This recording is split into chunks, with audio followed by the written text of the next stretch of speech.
Hello everyone.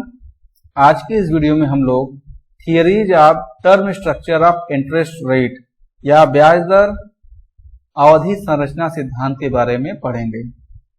इस video में हम लोग बात करेंगे ब्याज दर अवधि संरचना या term structure of interest rate क्या होता है, प्रतिफल वक्र या यील्ड कर्व क्या होता है, यह कितने प्रकार का होता है। साथ ही साथ हम यह भी देखेंगे कि ब्याज दर अवधि संरचना के कौन कौन से सिद्धांत होते हैं।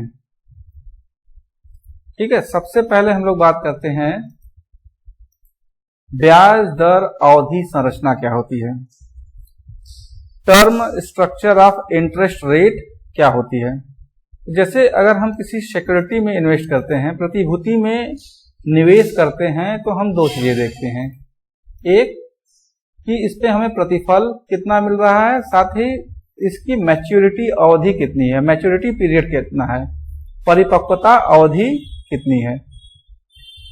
इन दोनों बातों की तुलना करके हम लोग किसी सिक्योरिटी में इन्वेस्ट करते हैं।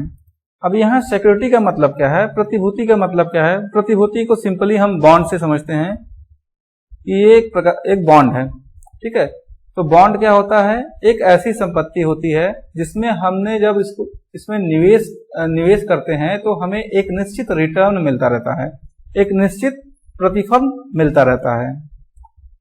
उदाहरण के लिए अगर बात किया जाए, हमने 1000 रुपए का कोई बॉन्ड खरीदा 3 सालों के लिए, तो और इस बॉन्ड पर हमें प्रत्येक साल 100 रुपए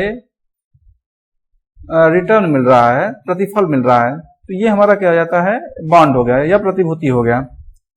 सिंपलिसिटी के लिए मैंने बॉन्ड का एग्जांपल लिया है। तो देखिए, जब आपने सिक्योरिटी लिया तो क्या होगा, ब्याज दर और परिपक्वता अवधि का तुलना करेंगे और इन्हीं दोनों के बीच जो संबंध पाया जाता है उसी को हम लोग ब्याज दर अवधि संरचना करते हैं, the term structure of interest rate कहते हैं, जो कि हमें क्या बताता है, रेट ऑफ इंटरेस्ट और मैच्योरिटी पीरियड के बीच के रिलेशन को बतलाता है। एक बार फिर से सुनिए, ब्याज दर अवधि संरचना क्या बतलाता है, प्रतिभूति पर मिलने वाले ब्याज दर और प्रतिभूति की परिपक्वता अवधि के बीच पाए जाने वाले संबंध का अध्ययन ब्याज दर अवधि संरचना कहलाता है। अब अगर इसी को हम डायग्राम से बना दें, जैसे एक्स अक्ष पे हमने क्या दिखा दिया, मैच्योरिटी पीरियड दिखा दिया या परिपक्वता अवधि दिखा दिया, और वाई अक्ष पे हमने क्या दिखा दिया, रेट ऑफ इंटरेस्ट या प्रतिफल को दिखला दिया। तो इन दोनों के बीच संबंध दिखाता हुआ जो डायग्राम हमको मिलेगा वही हमारा क्या होगा, यील्ड कर्व या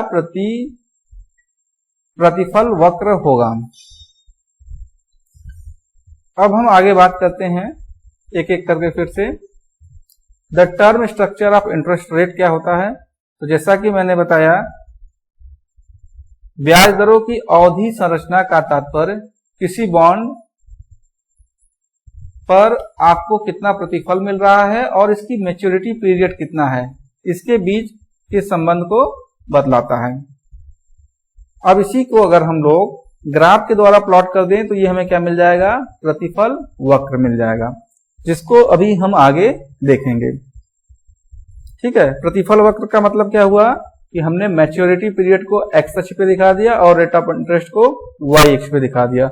जो डायग्राम हमें मिला इन दोनों का संबंध बताते हुए वही हमारा क्या हो गया, प्रतिफल वक्र या यील्ड कर्व हो गया। ब्याज दर अवधि संरचना मॉडल की सहायता से हम विभिन्न परिपक्वता वाली प्रतिभूतियों की तुलना कर सकते हैं। अगली बात क्या है कि इस तकनीक का उपयोग करके बाजार में उपलब्ध विभिन्न वित्तीय उत्पादों का मूल्यांकन भी किया जा सकता है। बहुत सारी सिक्योरिटी मार्केट में इन्वेस्ट करने के लिए उपलब्ध होती हैं। हम इस सिद्धांत का प्रयोग करके उनकी तुलना कर सकते हैं, उनका मूल्यांकन कर सकते हैं कि कौन सा अच्छा है, कौन सा खराब है। ब्याज दरों की अवधि संरचना आर्थिक कल्याण का अनुमान लगाने वाले सबसे शक्तिशाली उपकरणों में से एक है। तो ये जो ब्याज दर की अवधि संरचना है, इससे हम लोग आर्थिक कल्याण का अनुमान भी लगा सकते हैं। ठीक है, अब जो यील्ड कर्व है या प्रतिफल वक्र है, इसके आधार पे हम लोग अर्थव्यवस्था के विभिन्न उतार चढ़ावों का भी अनुमान लगा सकते हैं कि कब मंदी होने वाली है और कब तेजी होने वाली या स्फीति की स्थिति आने वाली है। तो इसको जब हम आगे यील्ड कर्व पढ़ेंगे अभी तो उसमें देखेंगे किस प्रकार से हमें पता चलेगा। वक्र देख के हम कब बताएंगे कि हमारा मंदी की स्थिति है, कब स्फीति की स्थिति है, इन्फ्लेशन की स्थिति है। तो देखिए हम लोग बात करेंगे अब यील्ड कर्व के प्रकार के बारे में। तो मुख्य रूप से यील्ड कर्व आपके या प्रतिफल वक्र 4 प्रकार के होते हैं। Positive yield curve, negative yield curve, bell shaped yield curve और फ्लैट यील्ड कर्व।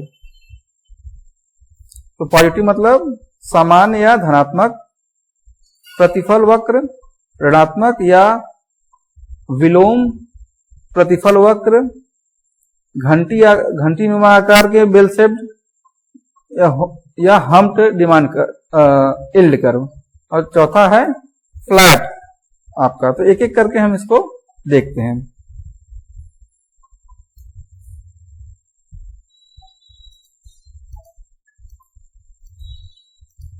तो पहला है नॉर्मल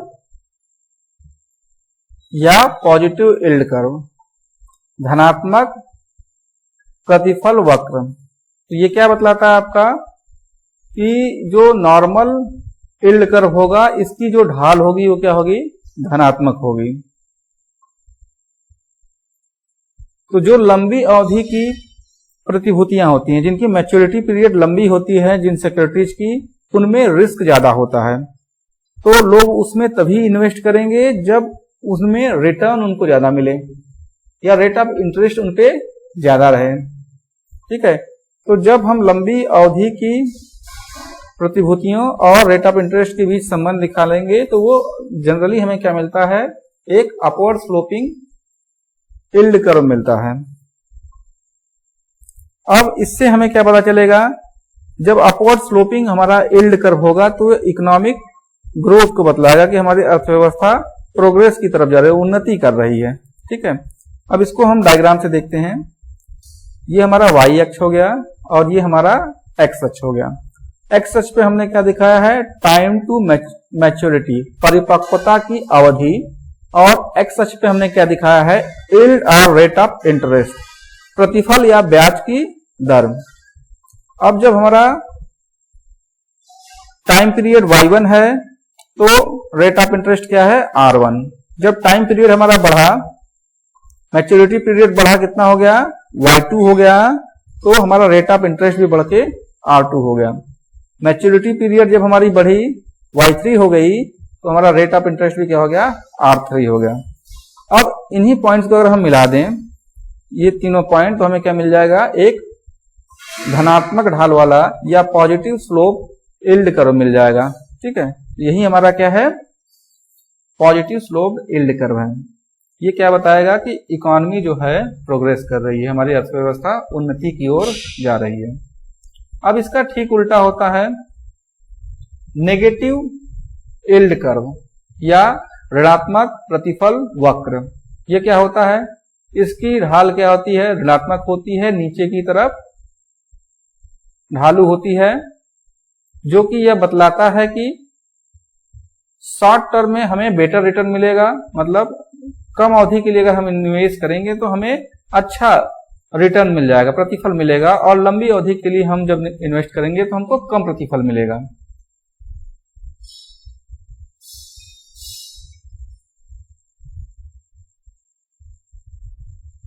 अब इसका हम एक डायग्राम देखते हैं। तो देखिए ये क्या बता रहा है, ये आपका एक्स एक्सिस है और ये आपका वाई एक्सिस है। एक्स एक्सिस पे हमने टाइम टू मैच्योरिटी और वाई एक्स पे क्या लिया हुआ है, यील्ड और रेट ऑफ इंटरेस्ट लिया हुआ है।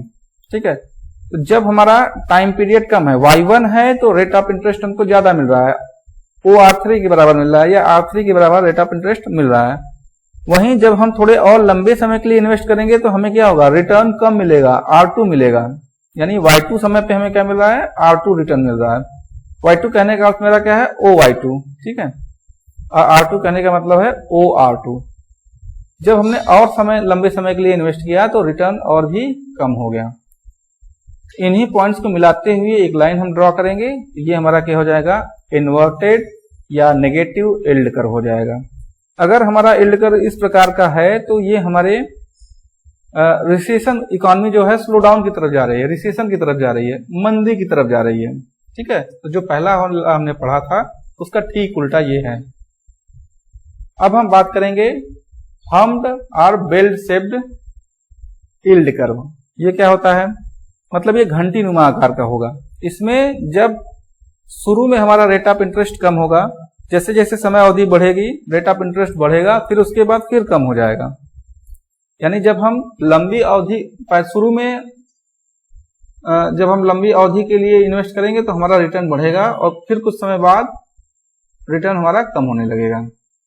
ये भी हमारा इकोनॉमिक स्लो डाउन की तरफ ही इंडिकेट करता है। जैसे ये हो गया हमारा वाई एक्सिस और ये हो गया एक्स एक्सिस। वाई एक्सिस पे एक्स एक्सिस पे हमने क्या दिखाया, टाइम टू मैच्योरिटी, और एक्स एक्सिस पे rate of return rate of interest या यील्ड दिखाया।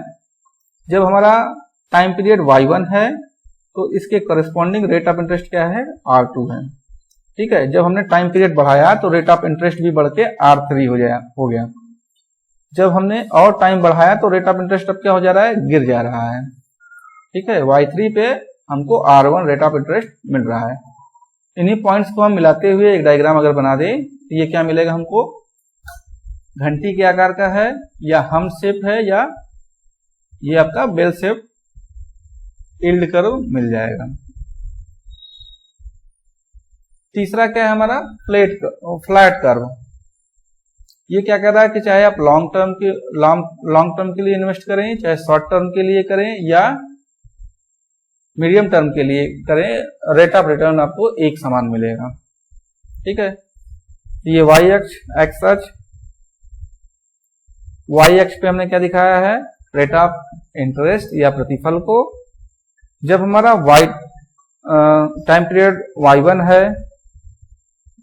चाहे y2 है, चाहे y3 है, ठीक है, सभी पे हमें एक समान रेट r2 मिल रहा है।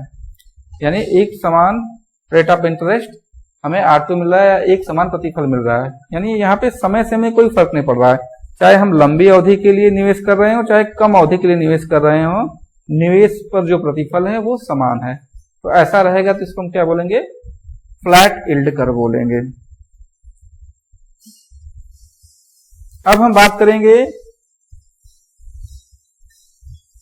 इससे संबंधित कौन कौन सी थियरी है। Return structure of interest rate से संबंधित कितनी थियरीज होती हैं, तो मुख्य रूप से 4 थियरीज हैं। पहले का नाम है दी एक्सपेक्टेशन थियरी या प्योर एक्सपेक्टेशन थियरी, प्रत्याशा सिद्धांत। दूसरा क्या है आपका, मार्केट सेगमेंटेशन या सेगमेंटेशन थियरी, विभक्त बाजार। इसमें क्या हुआ है, मार्केट को बांटा गया, मतलब मार्केट वितरित हुआ है, इसका नाम हिंदी में है विभक्त बाजार सिद्धांत। तीसरा आपका है लिक्विडिटी प्रेफरेंस थियरी, तरलता पसंदगी सिद्धांत। चौथा आपका है प्रिफर्ड हैबिटेट थियरी। ठीक है, तो जो ये पहली थियरी है इसको किसने दिया था, इसका आप नाम याद कर लेंगे तो भी आपके एग्जाम में 1 नंबर का क्वेश्चन हो सकता है, इसमें से पूछ दे। द एक्सपेक्टेशन थियरी किसने दिया था, एडविन फिशर ने दिया था। दूसरा आपका है मार्केट सेगमेंटेशन थियरी, ये जॉन मैथ्यू कल्बर्स्टन ने दिया था।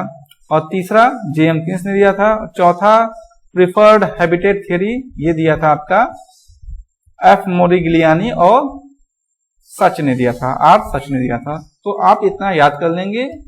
अगले वीडियो में हम लोग दी एक्सपेक्टेशन थियरी के बारे में बात करेंगे।